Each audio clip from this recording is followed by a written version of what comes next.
दो प्यारे swing stock जिसमें आपको अच्छा खासा रिटर्न देखने को मिल सकता है। उससे पहले देखेंगे जो मैंने ज्योति सीएनसी दिया था कुछ दिन पहले, उसमें क्या हाल है।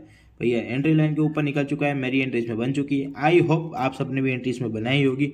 अभी तक स्टॉप लॉस कटा नहीं है, तो इसको हम और 2-3 दिन होल्ड करेंगे, ठीक है। अगर रिटर्न मिलता है तो ठीक है, वरना मैं आपको अपने फ्री टेलीग्राम चैनल पर बता दूंगा। जो भी फ्री टेलीग्राम चैनल पे ज्वाइन नहीं है, जाके जल्दी से ज्वाइन कर लो। पूरा का पूरा फ्री टेलीग्राम चैनल है। कब इसमें एंट्री करनी है, कब एग्जिट करनी है, मैं इसमें से जाके बताता रहता हूँ। हर मार्केट के टाइम पे अपडेट देता रहता हूँ भाई। दो ऐसे स्टॉक जो अच्छा खासा रिटर्न बना के दे सकते हैं, उसमें से पहला अपना है एरोन इंडस्ट्रीज, ठीक है। एंट्री लेवल है अपनी ग्रीन लाइन और स्टॉप लॉस लेवल अपना रेड लाइन। अगर ग्रीन लाइन के ऊपर निकलता है 383 के ऊपर, भाई स्टॉक में रॉकेट मूव पॉसिबल है, ठीक है। सेकेंड स्टॉक है अपना जेस। एंट्री लेवल है 624 का एंट्री लेवल है। अगर एंट्री लेवल के ऊपर निकलता है भाई, स्टॉक ब्रेकआउट करता है भाई, बहुत ही अच्छा खासा रिटर्न इसमें देखने को आपको मिल सकता है, ठीक है।